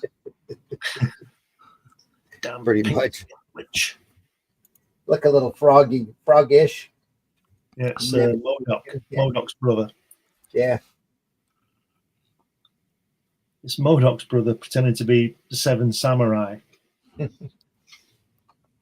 All of them.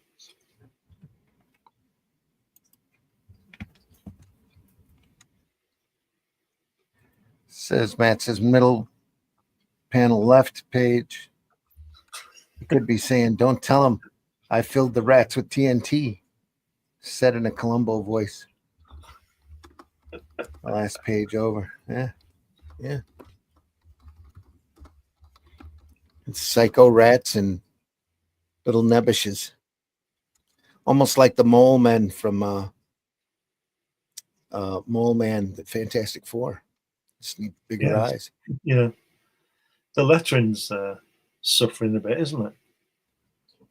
Seems a bit rushed. Very hand done. Yeah. It's all right, but it's not as good as previously. No.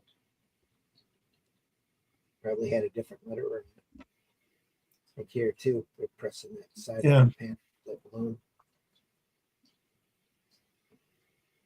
Just that one, because he could have split that up. Yeah. The 2 lines if he had to. He had enough space. I wonder if it's been pasted in, you know. He kind of presses the exclamation point as close to that Yeah. balloon that shrunk that whole thing in. I think that it's been done separately and just pasted in by production. Yeah. And they've literally just pasted it in. They've not looked at it. That's not centered at all here. It's got all this extra space except for on top. Same thing here. It's not centered. Might have been done on an overlay. Yeah. It just didn't line up 100% here towards the bottom. You don't know.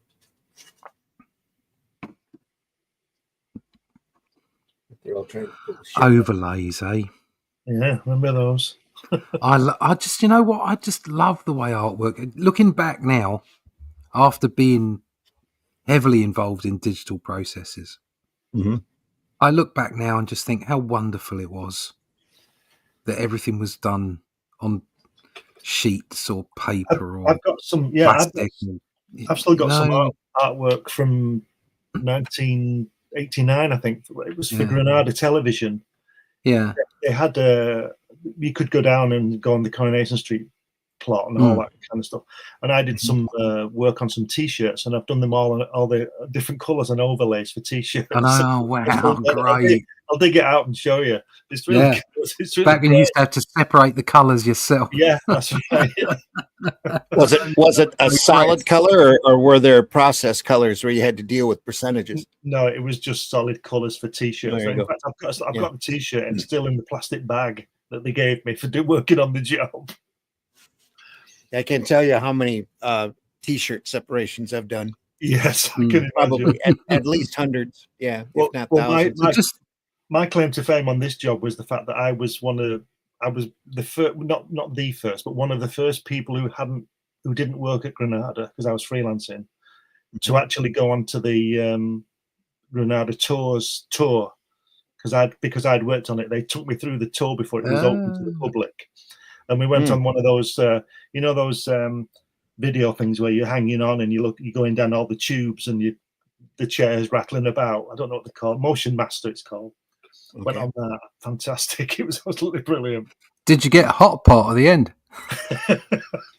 No, listen to this. When I worked on the Coronation Street magazine, we were given the recipe for what's her face's famous hot pot? Betty's famous hot pot, and I know what it is, and it's top secret even now. Betty hot pot. Oh dear. No, I meant, but yeah, just like you were saying about having those sheets, just having those physical pieces of art, Yeah. or process, pieces, whatever it might be. It's just there was something. What you didn't realize at the time is obviously progress happens, but you didn't realize at the time just how magical it was. Yeah, because you really felt like you were making something. Yeah. Oh yeah. Yep. I mean, at the moment, I'm starting to get to the point where I'm thinking, how do I store my artwork? Because I've gone back to inking physically, and I've got a whole bunch of pages. I've got so much stuff now, You put it in and the of course, loft. it's only going to get more. You wrap it up nicely in plastic, get it sealed and dry, and you put it in the loft. That's where Leave it for my kids when I die. Yeah. They can work it out. I've got stuff from the 70s. But it's just so nice to have it. Do you know what I mean? It's just I just love. You really feel like you're making something. Yeah, very true. Yep, it's real. Yeah. I have a whole box for Tales from the Aniverse that I'm going through now for the collection, and I mean, we're talking a large box, a T-shirt box of old drawings and original art and just craziness. It's but fantastic. You need to 40 consider. years selling that. later, you know. Yeah. Pardon? You need to consider selling that stuff, Yeah. making money on it while we're all here. That's Yeah. I want to put an know? omnibus of all that stuff together Well, because this is what got a I've lot said of to fan Helen. art and stuff. This is what I've said That's to fantastic. Helen about my work. I want to sell it because I want to enjoy it. Because when I'm dead, either Yeah. somebody will sell it or they'll throw it in the Yeah. bin. exactly. Yeah, one or the other. Too true. Either Yeah. way. Yeah.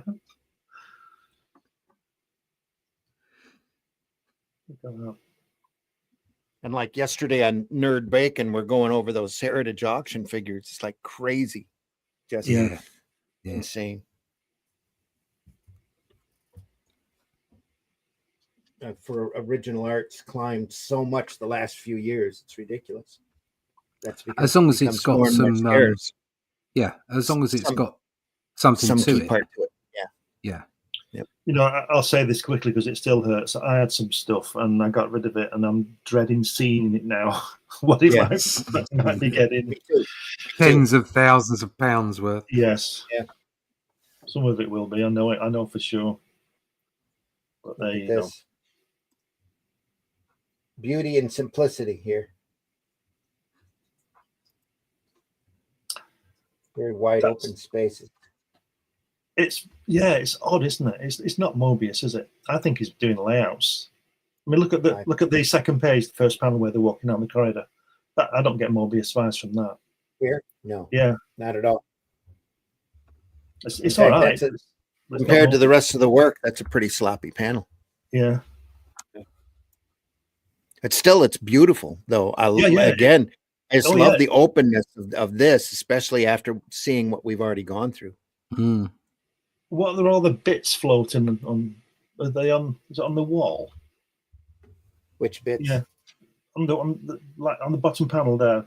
There's all these bits. Are they on the? What is it? Just marks on the wall. Specs. Yeah, it's specs. And then on the other page, on the top right, it's there. It looks like a load of flies flying about. Yeah, little tiny specks along, just that texture on the wall. Right. What that is, there's a little bit of it here too, but very faint.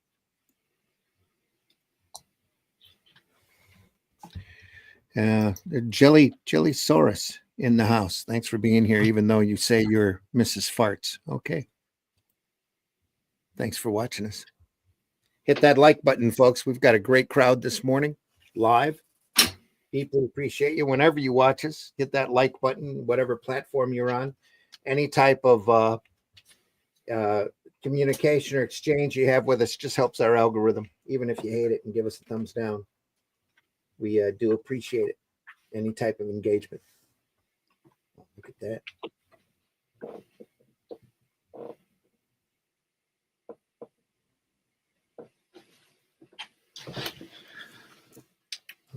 Our Zach there. On his back.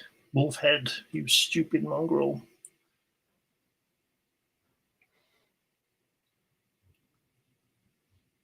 It's nice. Yeah. It's very simple artwork. Yeah. Yep.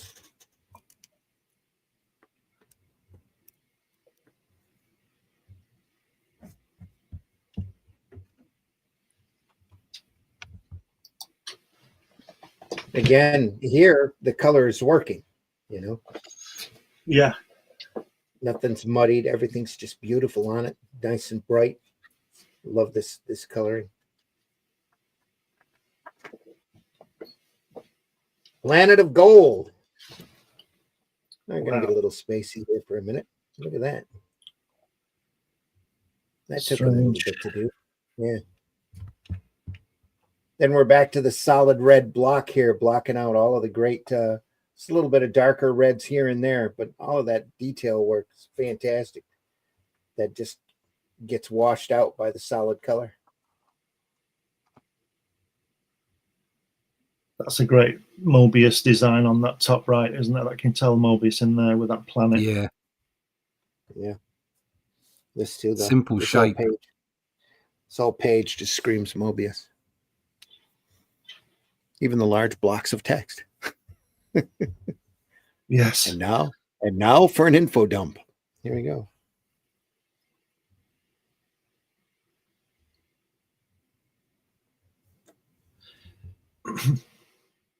Nice though. swirls. Like a poster, isn't it? Very psychedelic. Oh, here we are. That's not suggestive at all.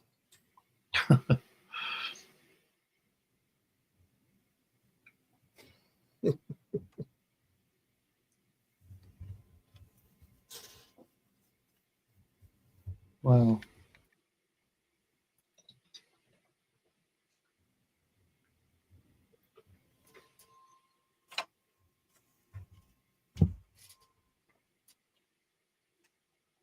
Silence. Stop this quarreling, or the Emperor Atrix will call the purple Endogard to help restore the dignity of these proceedings.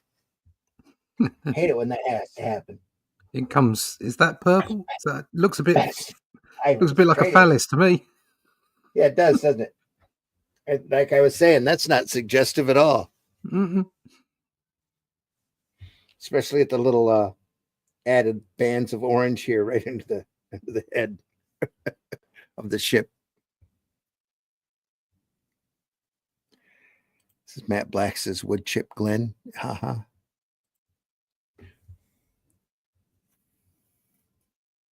This is nice though.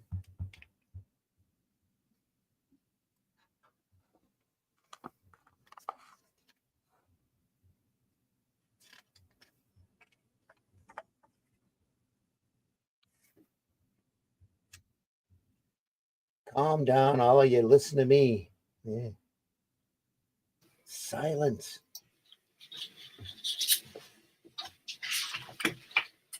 Hear the words of Kamar Ramio, that spokesman for the colonial planets.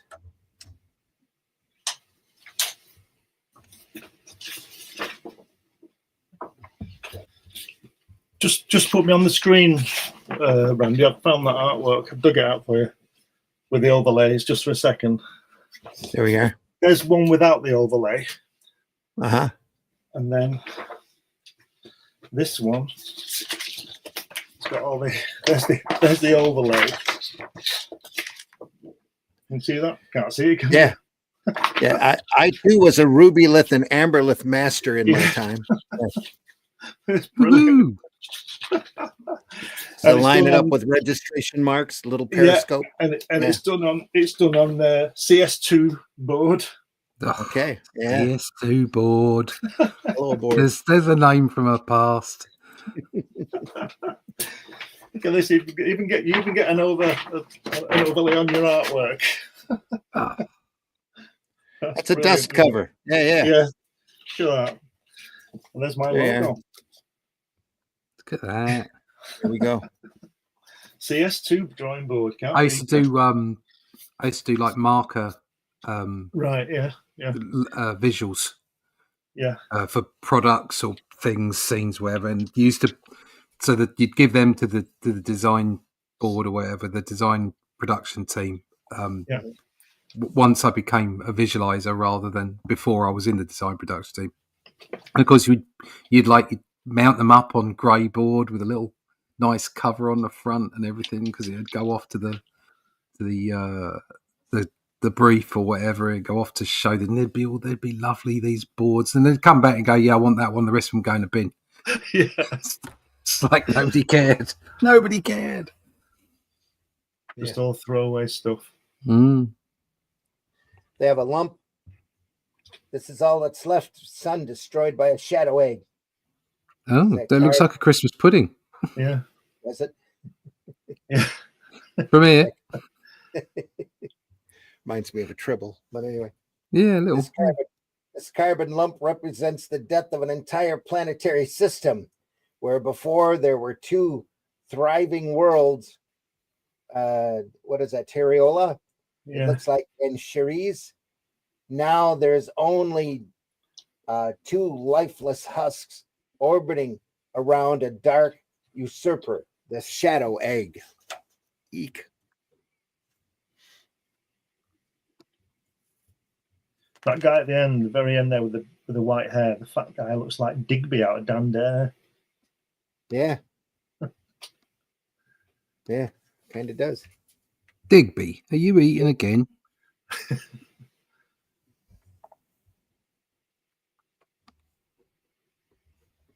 Traitor.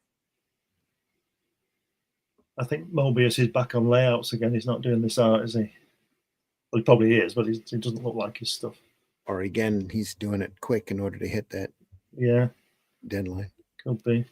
Still, you love the wide open spaces here, knowing what to ink, because he could sit there and put little line work all over on this stuff. He has made the physical choice not to let the color do the work and sit there and just make it pop. A lot of this stuff reminds me of Peter Max from that same time period. It's use of solid colors and as little detail as possible. It'll put a little bit thicker line around that profile, make it pop a little more. But that's me. Yes.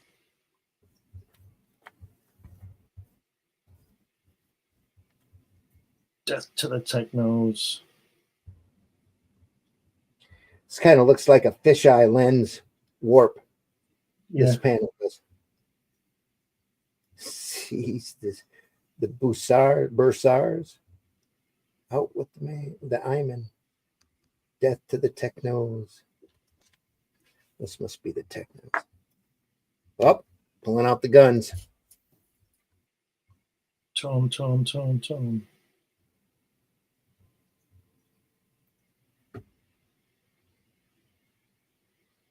Get that shooting at the egg. The rotten egg's broken at last. Floop.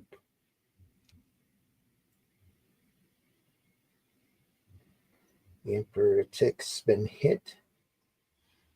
Woe and shame. They've killed his mega holiness. These things, finally. Oh. About time. Oh.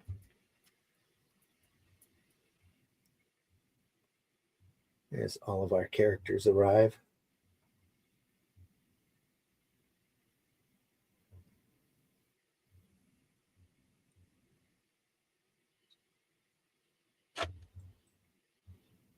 Meanwhile, thousands of light years away.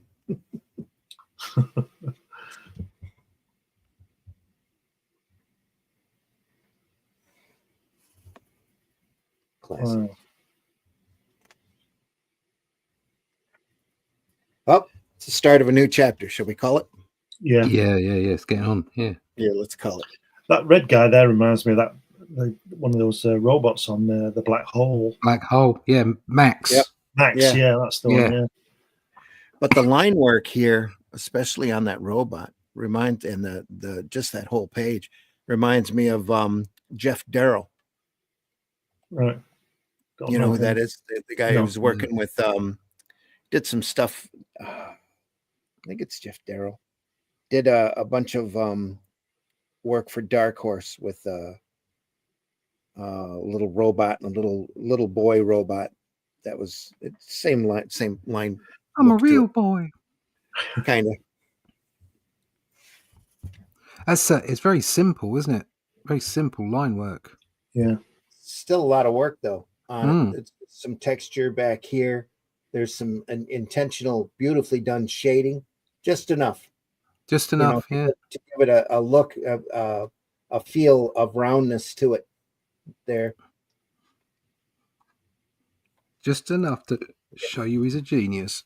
Exactly. There you go. All right, that's it for this this episode, folks. We're looking at the Incal. We'll pick this up where we left off next week. Incal 2. Incal 2. Jodowosky and Moebus. Great stuff. The Incal Pinkle. Pinkle. Appreciate you, everybody, stopping by today. Glad you came by. Our numbers are real strong, and we deeply appreciate you watching us live. And even if you watch us after the fact, we welcome you and thank you for doing that as well. Make sure you leave a like, subscribe if you can on whatever platform you're on. Leave us a comment. If there's any work that you want us to go over in the future, we'd be more than happy to consider it. Absolutely. We've done a lot of work like this. We love doing this, looking at the best of the best in sequential art. They're here every Friday morning at 5 a.m. Eastern time. We do also do it again on Sundays, Sunday Funnies at 9 a.m. Eastern time. This Sunday, we're going to be looking at Night Music 1.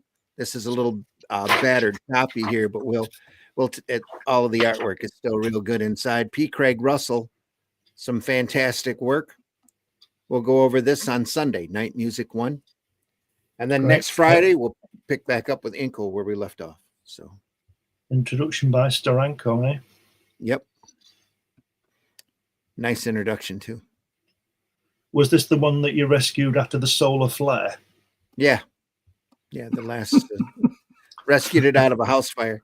Yeah. I got a copy of Moebus and Stan Lee's Silver Surfer graphic novel, too. That's a little singed like this. If I find it, we'll definitely look at that as well. But I ran across this and figured that we had to look at it because we looked at that Elric material, and this is very different from that material. Is the surfer thing you mentioned, was that in one volume? Because I think I got it was it in 2 parts originally? I think it was serialized in Epic Illustrated originally. Yeah, was it two or 4 parts? Was it all collected into one book? Yeah, it was all one story. It was all in one book. Nice hardback, little almost comic book size, maybe a little smaller. Right. I have the artisan version of that Silver Surfer. So we should show that one day, because it is lovely. We'll look at that instead. Yeah, it is lovely. Is that full size artwork? No, it's the artisan one, so it's not like the actual art size. It's not the artist's edition; it's the artisan edition. Right. So, but it's about that size. It's about magazine size, yeah. Right. But you still get a good look at the black and white artwork, though. It's really nice. Yeah, that would be fantastic to look at. Absolutely. Folks, again, thanks so much for stopping by. Really appreciate you being here. Russ, can you tell folks where they can find you? Yeah. Oh, that's more than a question. Okay. Go ahead. Yes, I can tell you where you can find me. You can find me right here on Fridays and Sundays, of course. But you can also find me at russleach.com. Sign up for the email list there so you can find out all about the Atlantean.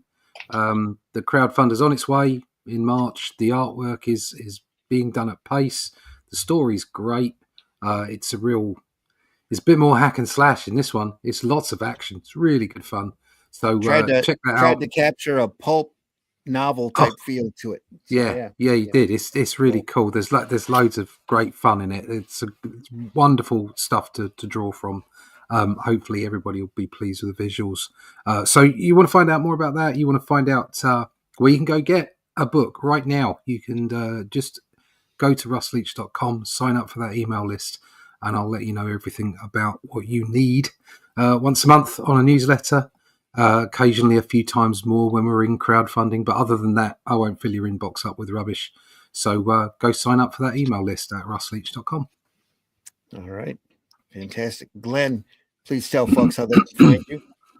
Yeah, you can find my 12 books on Amazon. You can find me at New Haven Press. You can find me in Barnes & Noble, all the places. You can also find me here on Fridays and Sundays with these 2 maniacs, or mass murderers, should I say. And just about anywhere, just put my name in Google and something will come up. But whatever you do, don't believe all you read. I'm a professional at killing time myself. Yeah. You can find me on Fun My Comic as well. Yep. Yeah, and Fun My Comic. When you're over at Amazon, though, take a look for Comics Unlimited and Crikey over there as well. Lots of things on there. What, 14, 15 Comics Unlimited. They're all great. Every last issue. And there's 16 issues of Crikey and a special. There's a Jack Kirby variations on a theme. Lots of stuff. Just go and have a look.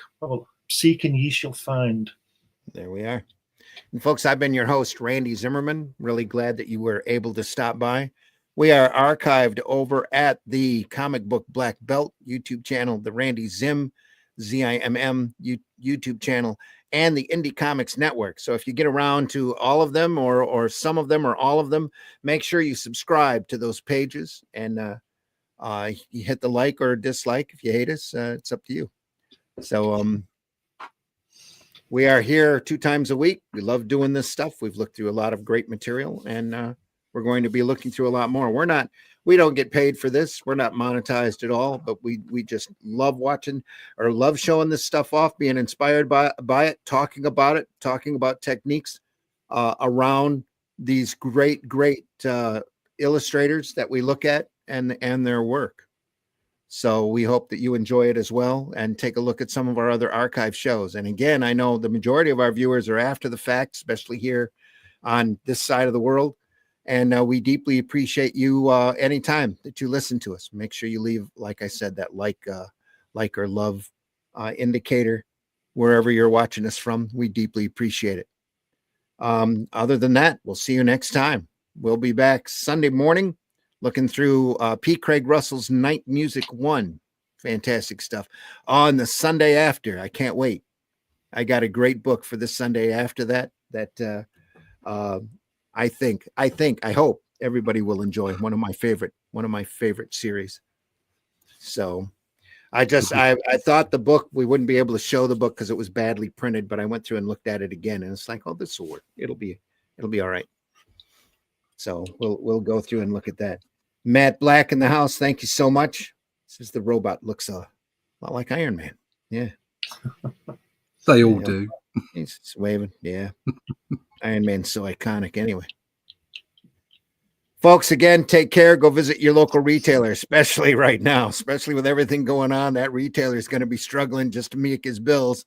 So now's the time. You want to buy some stuff, a great back issue retailer, go over there and visit them, make them an offer, and it might be an offer they can't refuse. So at this point, it's going to be a fight for the next couple of months because of everything happening with the distributors for these retailers to be able to survive. So if you like your local retailer, you don't have to like the modern comics. That's okay. You don't have to. We don't. A lot of them. The real cutting edge comics are in the independent and alternative market. So yeah.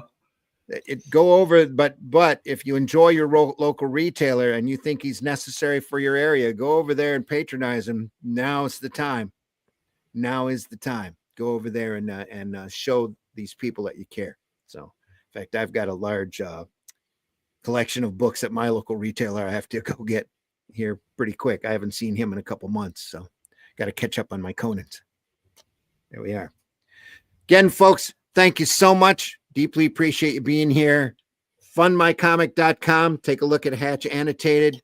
Watch for in March, the Atlantean 2 will be popping up there as well. And if you've missed out on the other Atlantean and the Shadow Kingdom book, fear not, you will have an opportunity to buy those within the campaign as well and get them all at once. So all work that Russ and I are incredibly proud of, and we hope that you pick it up and are entertained as much as we have as much fun with it as we had bringing it to you. So take care, everyone. See you next time. Try to leave this industry in better shape than what you found it, folks. There's too much trolling out there, too much negative drama. Spite marketing works negatively in the long run. You might get a small dopamine fix because you got to tell somebody off, but in the long run, it doesn't help anybody to tear stuff down. You should, if you love comics, tell people you love comics. Don't be afraid to show that affection in a positive light, and see where it takes you. Give comics as gifts. Tell people how much you love this art form, just like we do. Take care, everybody. We will see you next time as soon as he pulls up the proper thing to scroll through. Here we go. All right. Take care, everyone.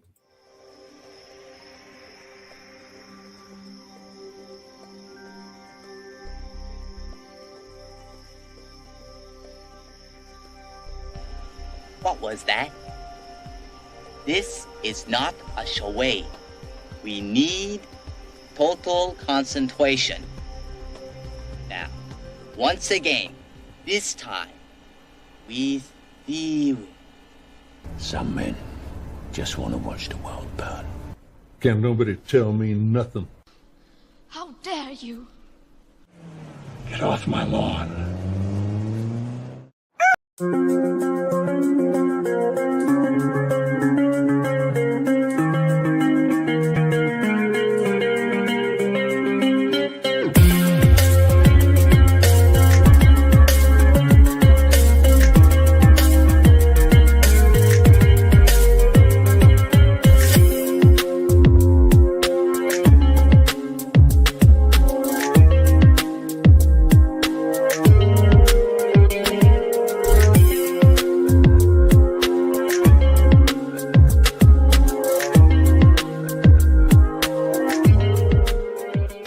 Let's talk about buttered sausage. Talk about buttered sausage, where it comes from, what it does, why is it doing what it's doing. Get it out of my face. Joke's on you, bitch. I love this shit. Taste the biscuit. Taste the goodness of the biscuit. Taste the honey sauce.